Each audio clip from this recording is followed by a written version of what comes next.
Assalamualaikum warahmatullahi wabarakatuh.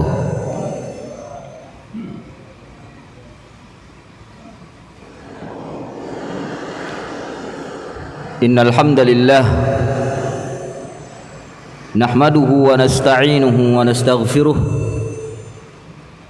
wa na'udzu billahi min shururi anfusina wa min sayyiati a'malina. من يهده الله فلا مضل له ومن يضلل فلا هادي له. أشهد أن لا إله إلا الله وحده لا شريك له وأشهد أن محمدا عبده ورسوله لا نبي بعده. اللهم صل وسلم وبارك على نبينا محمد وعلى آله وأصحابه ومن سار على نهجه إلى يوم الدين. أما بعد، إخواني في الله أعزني الله وإياكم. Kawan-kawan karyawan PT DMIA yang dimuliakan Allah Subhanahu wa taala, di sore hari ini tanggal 8 Januari 2024 kita kembali melanjutkan kajian kita dari pembahasan kitab Al-Kabair tentang dosa-dosa besar yang ditulis oleh Al-Imam Muhammad bin Uthman Al-Dhahabi rahimahullahu ta'ala.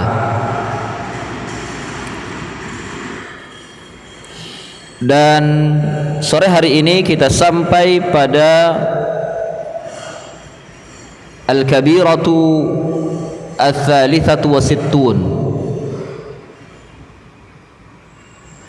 dosa besar yang ke-63. Dosa besar yang ke-63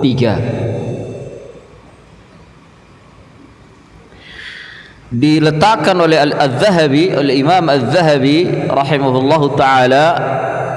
Dosa besar yang ke-63 adalah al-amnu min makrillah. Al-amnu min makrillah, merasa aman dari makar Allah Subhanahu wa ta'ala.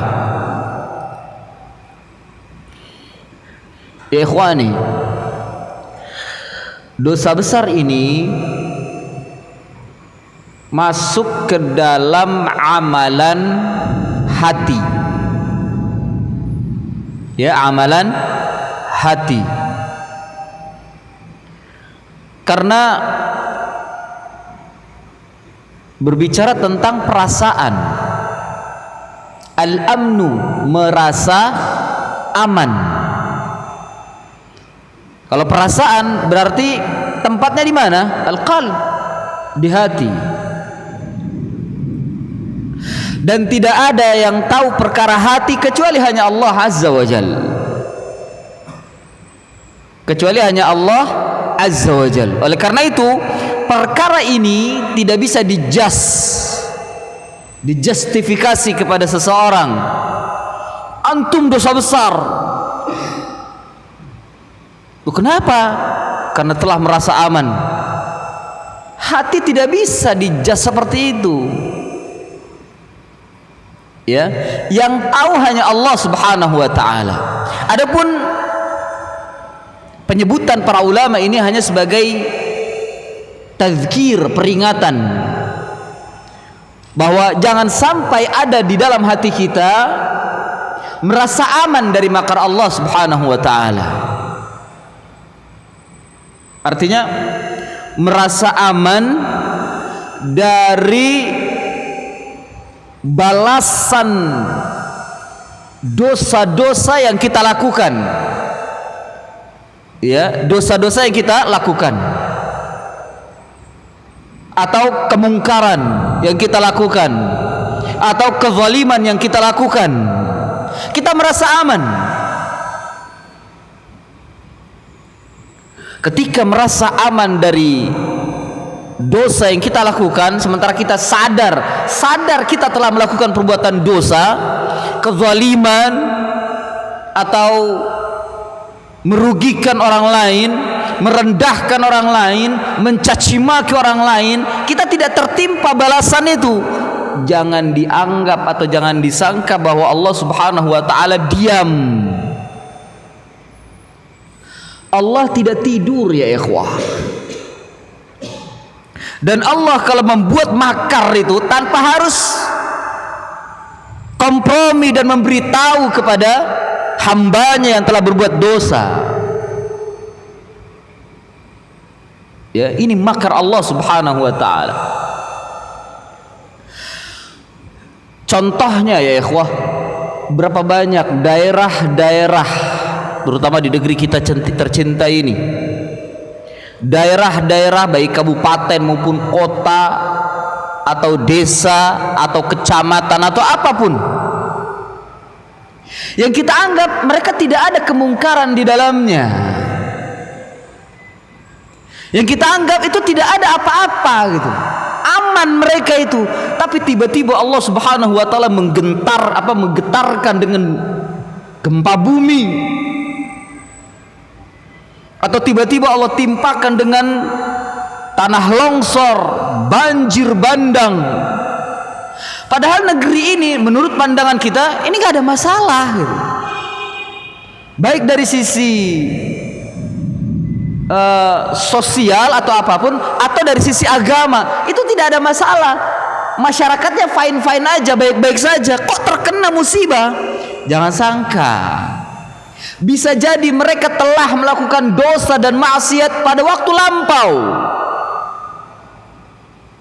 sehingga ketika manusia itu lupa, Allah balas itu. Karena bunyinya ayat seperti itu, ketika mereka merasa tenang, damai, tiba-tiba Allah Subhanahu wa taala menimpakan kepada mereka dengan musibah sekonyong-konyong, tiba-tiba yang mereka pada waktu itu langsung putus asa, mublisun.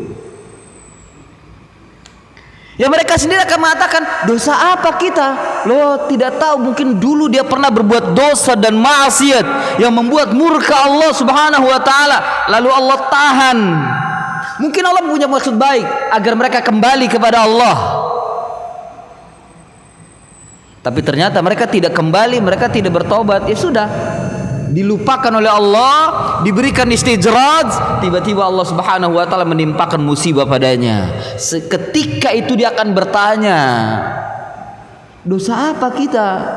Lupa dengan dosanya. Itu manusia. Seperti yang terjadi kemarin itu di Sumedang, gempa. Kan kita akan menyangka, Sumedang salah apa? Kok tiba-tiba terkena musibah? Dosa apa mereka? Kan kita melihatnya mereka kan baik-baik saja. Artinya secara umum ya, mereka baik-baik saja, tidak melakukan kesalahan lah di mata kita. Tapi bisa jadi Allah Subhanahu wa taala yang lebih tahu tentang daerah itu, dosa apa yang mereka perbuat, lalu mereka merasa tenang. Ketika mereka merasa tenang, Allah timpakan musibah kepadanya. Sebagaimana juga pada yang terjadi di Cianjur. Kalau Cianjur koron sih beritanya banyak dosa dan maksiat di sana, terutama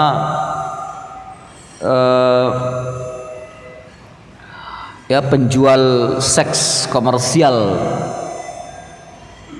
banyak. Wallahu a'lam. Di Cianjur atau mungkin di daerah-daerah yang lain. Ya. Tiba-tiba Allah berikan musibah. Bisa jadi karena dosa yang pernah dia lakukan, kemudian dia lupa dengan dosanya dan tidak bertaubat pada Allah, Allah timpakan. Jangan merasa aman dengan makar Allah Subhanahu wa taala. Demikian pula ya ikhwah, terjadi pada individu manusia. Kita sadar kita melakukan dosa dan maksiat, tapi kita abaikan. Nanti juga hilang sendiri. Nanti saya nanti taubat. Naam, Allah mungkin tidak memberikan hukuman pada kita waktu itu pula, tidak. Allah tangguhkan. Ketika kita lupa dengan dosa dan maksiat kita, Allah Subhanahu wa taala dengan sekonyong-konyong menimpakan musibah itu kepada kita. Maka saat tertimpa musibah dari Allah, yang bisa jadi itu adalah hukuman dari Allah, jangan pernah bertanya pada diri, ya Allah saya dosa apa? Jangan. Bisa jadi pernah kita melakukan dosa tapi kita lupa, dan Allah sedang menghukum kita dari dosa dan maksiat yang kita lakukan sementara kita lupa. Apa yang kita lakukan? Taubat, segera bertaubat pada Allah. Astaghfirullah ya Allah, ampuni kami kalau kami berbuat dosa dan maksiat. Jadi intinya di sini Al-Imam Az-Zahabi mengatakan orang yang merasa aman dari makar Allah, makar yang dimaksud adalah rencana Allah untuk memberikan hukuman dengan cara yang tidak disangka-sangka oleh manusia. Ya, apa ya, kalau kita mau nisbahkan rencana buruk, iyalah artinya keburukan bagi manusia ya, bukan bagi Allah. Allah tidak bisa dinisbahkan kepada keburukan. Dan meskipun Allah melakukan makar, tidak bisa kita memberikan nama kepada Allah Al-Makir, sang pemberi makar, tidak. Karena ini konotasinya buruk dan tidak bisa dinisbahkan kepada Allah keburukan. Ya. Dan Allah melakukan makar atau merencanakan keburukan pada hamba karena hamba itu sendiri yang telah melakukan keburukan. Dan ini sebagai balasan hukuman dari Allah Subhanahu wa taala. Karena Allah tidak pernah tidur. Karena Allah Subhanahu wa taala Maha mengetahui apa yang ada pada hamba-hambanya. Bahkan Allah mengetahui apa yang pernah dilakukan hambanya sementara hambanya itu lupa. Ya. Ini perhatikan. Jadi ini kaitannya dengan al-amalul qalb, amalan hati. Hendaknya kita selalu merasa was-was dengan makar Allah Subhanahu wa taala. Ya ikhwah, nanti akan ada kabarnya dari hadis Nabi. Nabi itu orang yang paling takut kepada Allah. Dan orang yang paling takut terhadap makar Allah. Enggak pernah tenang dengan makar Allah. Setiap fenomena alam terjadi itu, Nabi selalu istighfar dan ketakutan. Jangan-jangan makar Allah Subhanahu wa taala menurunkan makarnya sebagai balas hukuman terhadap hamba-hamba yang telah berbuat dosa. Ketika Nabi merasa was-was, jadi satu ketika datang angin besar, angin kencang yang memporak-porandakan satu daerah. Nabi itu ketakutan. Sampai ditegur oleh Aisyah, ya Rasulullah, apakah engkau ketakutan? Apa kata Nabi? Bagaimana saya akan merasa aman sementara Allah pernah menghancurkan dengan anginnya satu kaum? Sementara Allah pun pernah menghancurkan satu kaum dengan kilat atau dengan petir, dengan bencana. Artinya setiap fenomena alam yang tidak wajar itu terjadi di sebuah daerah, di sebuah negeri, itu Nabi merasa takut. Jangan-jangan Allah Subhanahu wa taala sedang menerapkan atau melakukan makarnya sebagai hukuman bagi hamba-hambanya yang telah berbuat dosa dan maksiat. Jadi Nabi orang yang paling tidak merasa aman terhadap makar Allah Subhanahu wa taala. Ya. Ya nih ikhwah, apapun yang kita lakukan dari perbuatan dosa dan maksiat, jangan pernah merasa aman dari makar Allah Subhanahu wa taala. Sehingga ini bisa mencegah kita untuk melakukan perbuatan zalim, melakukan perbuatan dosa dan maksiat. Karena merasa aman dari makar Allah adalah dosa besar. Dosa besar kita merasa aman dari makar Allah. Ya, dari makar Allah Subhanahu wa taala. Makar Allah tadi sudah disebutkan, rencana Allah untuk menghukum hambanya setelah hambanya diberikan istidraj. Ketika hambanya melakukan dosa dan maksiat, di makar Allah itu rencana Allah untuk memberikan hukuman. Rencana Allah untuk memberikan hukuman kepada hamba-hambanya yang telah berbuat dosa dan maksiat, kecil maupun besar. Dan merasa aman ini termasuk dosa besar. Perhatikan firman Allah Subhanahu wa taala yang telah disebutkan di sini dalam surah Al-An'am, dalam surah Al-An'am ayat 44.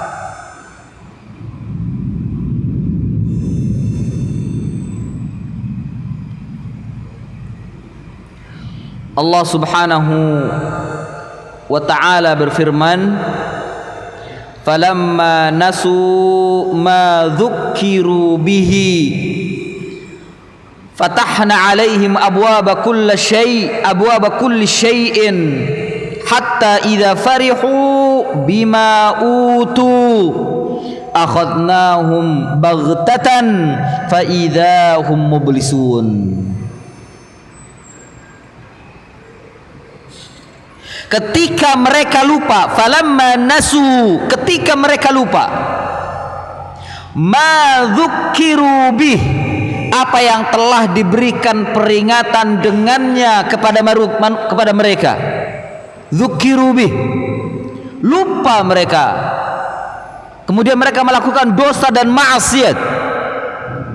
Fatahna alaihim abwaaba kulli syai', kami bukakan kepada mereka pintu-pintu segala sesuatu, yakni pintu-pintu kesenangan, pintu-pintu kenikmatan. Mereka merasakan nikmat, mereka merasakan kesenangan. Hatta idza farihu bima utu, hingga ketika mereka gembira, merasa senang, merasa bahagia dengan apa yang telah diberikan kepada mereka dari Allah Azza wa Jal, akhadnahum, kami ambil mereka. Akhadnahum maksudnya di sini kami datangkan kepada mereka hukumannya.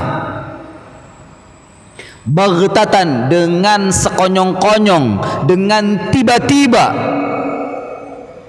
Fa idzahum mublisun, maka pada waktu itu mereka merasa putus asa. Dan terkadang tidak ada gunanya berzikir ya, atau menyebut-nyebut. Kadang sebelum musibah itu datang, dia tenang-tenang aja, wala dzikir, wala zikrullah. Bahkan mungkin lisannya berkata kotor, mencaci, memaki. Ketika datang musibah itu, apa yang keluar dari mereka? Astagfirullah, astagfirullah, Allahu Akbar, Allahu Akbar. Ya tidak? Itu yang terjadi. Ketika tiba-tiba angin kencang itu sampai memporak-porandakan rumah-rumah manusia, baru mereka berteriak, Allahu Akbar, Allahu Akbar. Banyak itu di media sosial. Baru mereka astagfirullah, astagfirullah. Lah kemarin kemana waktu dalam keadaan tenang? Zikir itu kemana dalam keadaan tenang?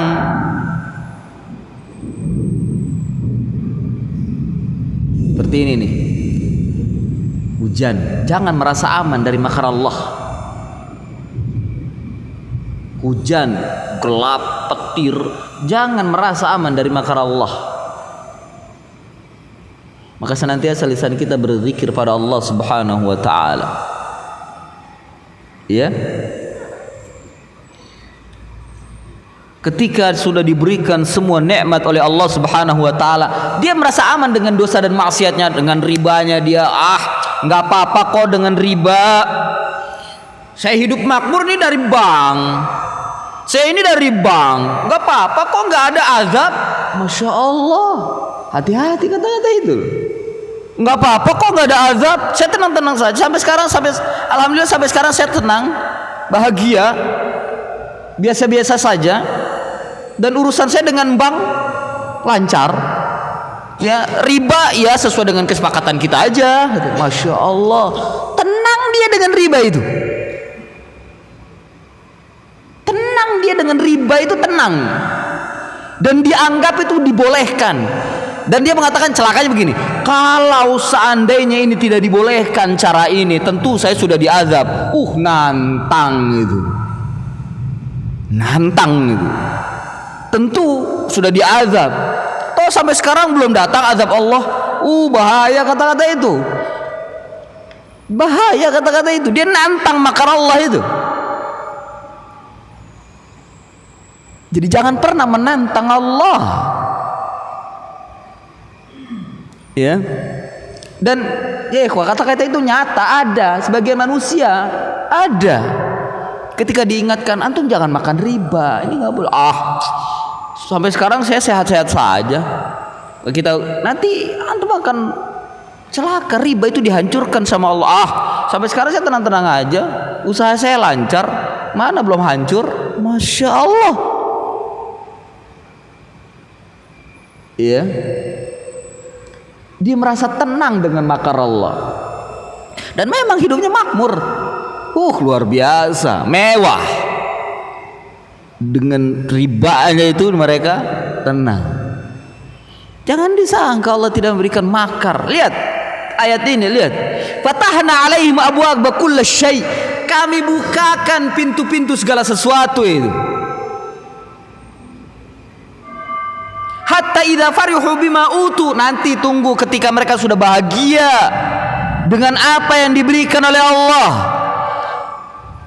Gembira mereka, bersenang-senang dengan apa yang diberikan oleh Allah. Tiba-tiba nanti datang hukuman Allah. Fa'akhadnahum.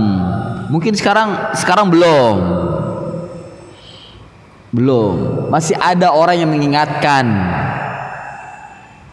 Nanti ketika sudah tidak ada lagi orang yang mengingatkan dan kalian lupa dengan dosa itu, akhadnahum. Allah berikan hukuman ini. Dan konon memang di beberapa daerah yang terkena bencana itu tidak ada dai, tidak ada yang memberikan peringatan, sehingga mereka lupa dengan dosa-dosa mereka itu. Bahkan mereka merasa tenang dengan dosa-dosa yang mereka lakukan. Nggak ada dai di sana, nggak ada yang menyampaikan kebenaran, sehingga Allah yang turun tangan dengan memberikan atau menurunkan makarnya, diberikan bencana oleh Allah Subhanahu wa taala secara tiba-tiba. Ya. Fa akhadnahum baghtatan. Lihat kalimatnya baghtatan, dengan tiba-tiba. Artinya orang enggak merasakan kalau itu akan turun azab, itu Allah enggak merasakan. Orang enggak merasakan. Baghtatan, ketika turun azab itu fa idzahum mublisun, mereka putus asa, teriak-teriak enggak ada gunanya. Bahkan teriaknya zikir, teriaknya Allahu Akbar, subhanallah, lagi Allahu Akbar, subhanallah, dia tenggelam juga, tertimpa batu juga. Ya. Karena terkadang dia merasa aman dari makar Allah Subhanahu wa taala. Dan bahkan mungkin dia pelaku dari dosa dan maksiat. Ya. Yang bisa kita ambil di sini adalah sebagaimana disebutkan oleh Imam Az-Zahabi, jangan pernah merasa aman dari makar Allah. Yang kedua, jangan menantang Allah. Jangan menantang Allah Subhanahu wa taala. Yang ketiga, perhatikan ketika kita telah merasa tenang dan bahagia. Sementara kita tenang dan bahagia itu di atas dosa-dosa dan maksiat yang kita lakukan. Jangan pernah merasa tenang. Ya. Karena sejatinya Allah sedang melakukan istidraj, mengulur sampai batas waktu yang tidak ditentukan. Ikhwani fillah, a'azzani Allah wa iyyakum. Dikatakan oleh Imam Az-Zahabi di sini, ay akhadhahum 'adzaban min haitsu la yash'urun. Mereka disiksa dengan satu azab, diturunkan kepada mereka azab min haitsu la yash'urun, dari arah yang dia tidak merasakannya, tidak sadar, dari arah yang mereka tidak sadar. Qala al-Hasanu, berkata Al-Hasan, man wassa'allahu alaihi falam yara annahu yumkar bihi fala ra'a lahu, wa man quttira alaihi falam yara annahu yunzar ilaihi fala ra'a lahu. Thumma qara'a hadhihi al-ayah hatta idza farihu bima utu akhadnahum baghtatan fa idza hum mublisun. Berkata Al-Hasan Al-Basri, Al-Hasan di sini adalah Al-Hasan Al-Basri rahimahullahu taala, barang siapa yang diluaskan oleh Allah Subhanahu wa taala atasnya, lalu ia tidak melihat bahwasannya itu adalah makar Allah, fa innahu yumkaru bihi, sesungguhnya dia sedang diberikan makar oleh Allah, fala ra'a lahu, berarti dia tidak bisa melihat, berarti dia buta terhadap makar Allah. Falam yara annahu yumkaru bihi, ketika dia diberikan keluasan oleh Allah, keluasan rizki, kelapangan rizki, ya, kehidupan yang layak, mewah, dan dia tidak merasa bahwasannya itu adalah makar dari Allah, fala ra'a lahu, berarti dia tidak memiliki pandangan, dia tidak memiliki pikiran, artinya dia buta, sejatinya dia buta. Wa man quttira alaihi falam yara annahu yunzar ilaihi fala ra'a lahu, dan barang siapa yang dibatasi oleh Allah Subhanahu wa taala dari kenikmatannya, falam yura innahu yunzar, dan dia tidak melihat bahwasanya itu adalah intizar, Allah sedang menunggunya, fala ra'a lahu, dan dia pun dikatakan buta. Jadi ketika kita dibatasi artinya tidak diluaskan, disempitkan rezeki kita, disusahkan kita, kemudian dia tidak melihat bahwasanya itu adalah inzar, artinya Allah Subhanahu wa taala sedang menunggu, akan memberikan kepadanya kebaikan di sana, ada hikmah di sana, tapi dia tidak melihat itu, fala ra'a lahu, berarti dia tidak bisa memandang, dia buta, artinya tidak bisa berpikir, ya, buta terhadap makar Allah dan buta terhadap hikmah Allah Subhanahu wa taala. Enggak mengenal Allah Subhanahu wa taala, tidak mengenal Allah sama sekali. Dia buta, tidak mengenal Allah sama sekali. Ya. Apalagi celakanya dia mengatakan, "Wah, semua hasil jerih payah saya ini, harta saya banyak seperti ini hasil jerih payah, dan wajar dong saya menikmati." Masya Allah, dia lupa dengan makar Allah, dia tidak melihat itu adalah makar Allah, maka buta dia, tidak melihat Allah, dia tidak kenal Allah Subhanahu wa taala. Sebaliknya ketika dia mendapatkan musibah, disempitkan rizkinya oleh Allah, disusahkan dia, lalu dia mengeluh, dan dia tidak merasa ditunggu oleh Allah akan hikmah yang akan diberikan kepadanya, dia pun buta, tidak mengenal Allah Subhanahu wa taala. Ini kata Hasan Al-Basri. Kemudian beliau membaca ayat ini, ya, hatta idza farihu bima utu akhadnahum baghtatan fa idahum mublisun. Tiba-tiba mereka merasa putus asa. Qala makrun bil qaum wa rabbal ka'bah u'tu hajatahum thumma akhadhu. Dan beliau pun mengatakan lagi, yakni Al Hasan mengatakan lagi, makara bil qaum, Allah Subhanahu wa taala merencanakan makar terhadap satu kaum. Wa rabbal ka'bah, demi Tuhan Ka'bah. U'tu hajatahum, Allah berikan kebutuhan mereka, thumma akhadhu, kemudian Allah siksa mereka. Itu makar Allah. Ya, Allah berikan dulu, dikasih kenikmatan sampai mereka lupa, baru Allah Subhanahu wa taala turunkan azabnya. Itu makar Allah Subhanahu wa taala. Ya. Nah, ini jadi jangan pernah merasa aman dari makar Allah Subhanahu wa taala. Makanya kita tidak bisa atau tidak boleh melihat orang-orang kafir yang kaya itu ibadah enggak, dosa melulu perbuatannya, kok malah banyak rezekinya gitu loh. Antum tidak boleh iri, jangan itu istidraj dari Allah. Enggak pernah sholat, enggak pernah sholat, kenal agama juga enggak, sholatnya enggak bisa, belajar agama enggak bisa, baca Quran enggak bisa, tapi kaya dia, dan dia melakukan semaunya, berbuat kezaliman, ya mentang-mentang kaya dia menindas, tapi tetap aja rizkinya datang. Allah tidak menghukumnya, tidak, bukan Allah tidak menghukum, itu makar Allah, diberikan kesenangan oleh Allah kepadanya. Ya, dan Allah akan memberikan hukuman ketika dia dalam keadaan aman, merasa aman dari makar Allah. Allah berikan hukumannya. Ya, jadi jangan bersedih, apalagi kita merasa aman dari makar Allah Subhanahu wa taala. Ikhwani fillah, a'azzani Allah wa iyyakum. Kemudian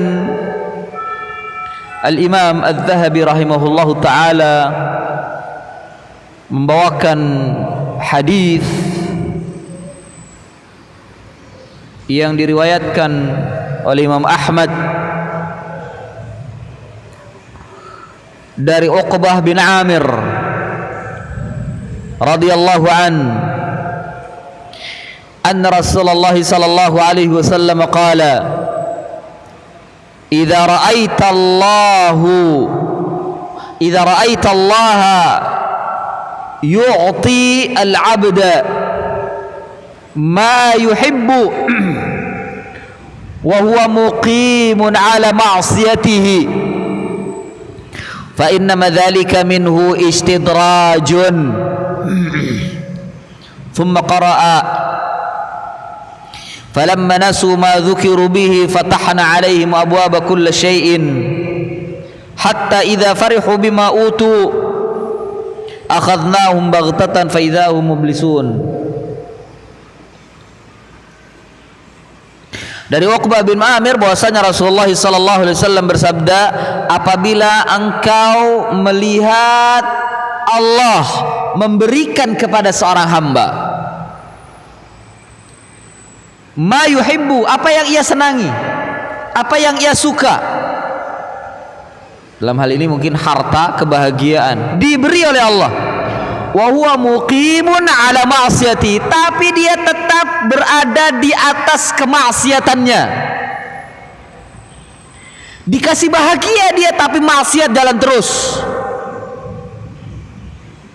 Ya, fa inna ma dzalika minhu istidrajun, maka sesungguhnya yang demikian itu dari Allah adalah merupakan istidraj, diulur oleh Allah Subhanahu wa taala, itu uluran Allah. Kemudian beliau membaca falamma nasu ma dzukiru bihi fatahna alaihim abwaaba kulli syai'in hatta idza farihu bima utu akhadnahum baghtatan fa idza hum mublisun. Jadi jangan pernah melihat orang yang diberikan kekayaan, orang yang diberikan keluasan, bahkan mungkin diberikan kebahagiaan sekalipun dengan kekayaannya, dengan hartanya, sementara dia orangnya zalim, menindas, mengintimidasi, maksiat luar biasa, bahkan dia tidak percaya dengan Tuhan. Atau kalau dia percaya dengan Tuhan, tidak beribadah kepada Allah, dia tentang Allah, tapi rizkinya jalan terus, fa inna madzalika minhu istidraj, maka itu sejatinya adalah istidraj dari Allah Subhanahu wa taala. Mungkin fenomena ini antum lihat ya, tetangga kita kaya, senang hidupnya, usahanya lancar, makmur dia itu, gemah ripah loh jinawi mungkin ya. Tapi kalau kita lihat personalnya, nggak kenal agama, atau agama cuma jadi sampingan, sholat cuma Idul Fitri doang, bagi-bagi sama tetangga ada maunya, menindas, menipu, mengintimidasi, bahkan memfitnah, menghasut masyarakat agar melihat dirinya. Tapi rizkinya jalan terus, maksiat juga jalan terus, dosa dan maksiat, kezaliman jalan terus. Fa inna madzalika minhu istidraj, itu istidraj ya ikhwan. Antum jangan iri, apalagi jengkel. Terkadang memang kita jengkel. Ini orang ibadah enggak tapi kaya ya, masya Allah. Antum iri. Jangan ya ikhwan, itu istidraj. Allah sedang melakukan makar terhadap dirinya. Pikirkan makar Allah kepada antum. Jangan-jangan Allah pun makar kepada antum, sementara kita lupa dengan dosa dan maksiat yang kita lakukan. Kita pernah dan sadar pernah melakukan dosa dan maksiat, tapi kita belum dihukum oleh Allah. Jangan-jangan kita diberikan istidraj oleh Allah. Jangan pernah merasa tenang dengan makar Allah. Apalagi ditegaskan oleh Imam Az-Zahabi, itu dosa besar kalau merasa tenang dengan makar Allah. Ya, hati-hati. Maghrib jam berapa? Masih berapa? 10 menit. Taib. Kemudian di sini diberikan tafsir oleh Imam Az-Zahabi, al-iblas ini dari kalimat mublisun. Al-iblas adalah al-ya'su minan najati 'inda wurudil halakah, putus asa dari keselamatan ketika datang kebinasaan dari Allah Subhanahu wa taala. Datang kebinasaan, zikirnya udah gak ada manfaatnya. Datang musibah, istighfarnya udah gak ada manfaatnya. Ya, datang musibah, tiba-tiba gempa, tiba-tiba gunung meletus, tiba-tiba banjir bandang, antum istighfar, antum takbir, gak ada manfaatnya. Kemarin waktu tenang kemana?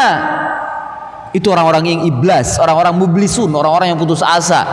Istighfarnya, takbirnya gak ada manfaatnya.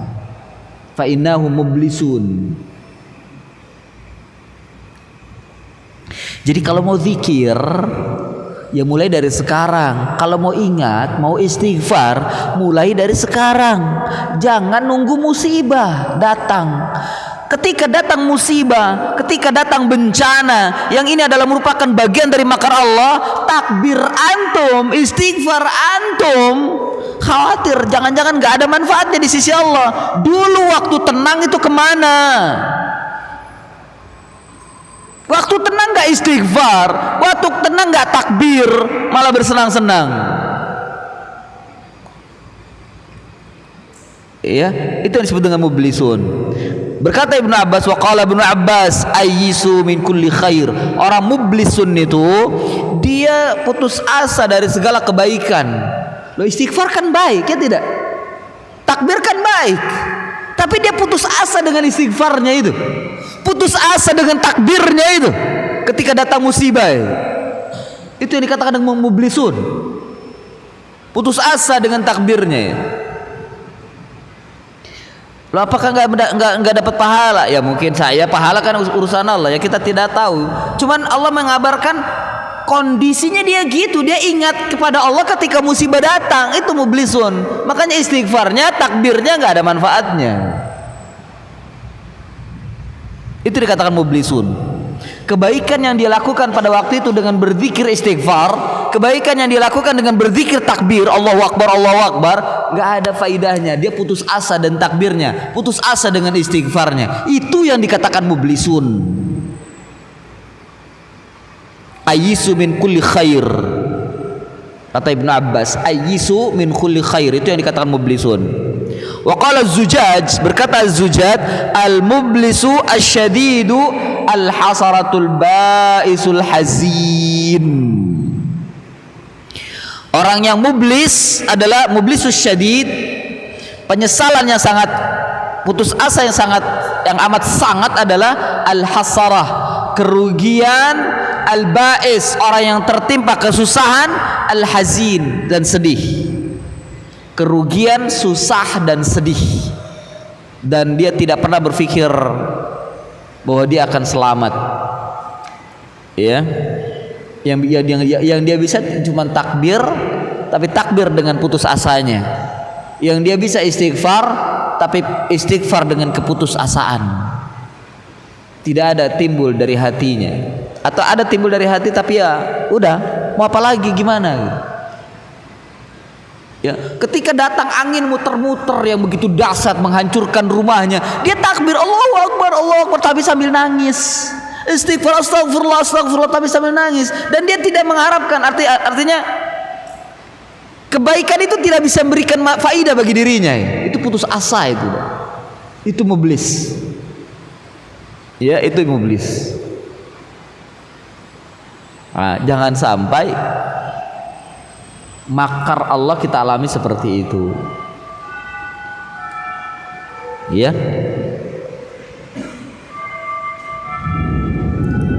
Kemudian di sini Al-Imam Adz-Dzahabi membawakan riwayat yang sebenarnya dikeluarkan oleh Imam Ibnu Majah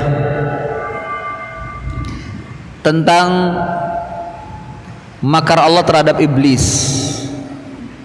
Nah, iblis kan berbuat dosa dan maksiat, sombong di hadapan Allah, durhaka di hadapan Allah.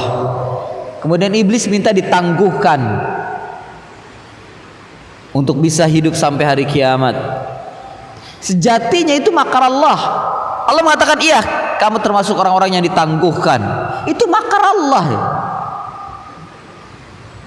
Iblis sendiri tidak tahu apa hukuman yang akan diberikan oleh Allah kepadanya. Tidak tahu. Meskipun Allah memberikan tangguh nanti sampai pada hari kiamat, di hari kiamat pun Allah tidak iblis tidak tahu apa yang akan diberikan di neraka oleh Allah Subhanahu wa taala. Tidak tahu. Dan iblis tidak tahu apa makar Allah terhadap dirinya. Apalagi kita. Ya. Nah, ketika makar Allah Subhanahu wa taala terhadap iblis, konon iblis itu termasuk rombongan malaikat, tafiqa Jibril wa Mikail yabkiyani. Iblis dan Mikail menyadari, jadi Jibril dan Mikail, malaikat Jibril dan Mikail menyadari akan makar Allah Subhanahu wa taala dan keduanya menangis. Lalu Allah Subhanahu wa taala berfirman, "Malakum tabkiyani?" Apa yang kalian tangisi? Qala, keduanya menjawab, "Ya Rabb, ma na'manu makrak." Wahai Tuhanku, ya Allah, kami tidak berasa aman dari makarmu. Faqala Allah Ta'ala, hakadha kuna la ta'mana makri. Demikianlah jadilah kalian berdua orang yang tidak pernah merasa aman dari makarku. Ini malaikat loh. Ini malaikat dikatakan, jadilah makhluk yang tidak pernah merasa aman dari makarku. Namun hadis ini dhaif, ya. Didhaifkan oleh para ulama. Dialog malaikat dengan Allah tentang makar itu dhaif, didhaifkan oleh para ulama.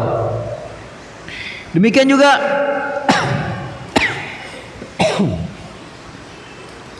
Nabi sallallahu alaihi wasallam banyak berdoa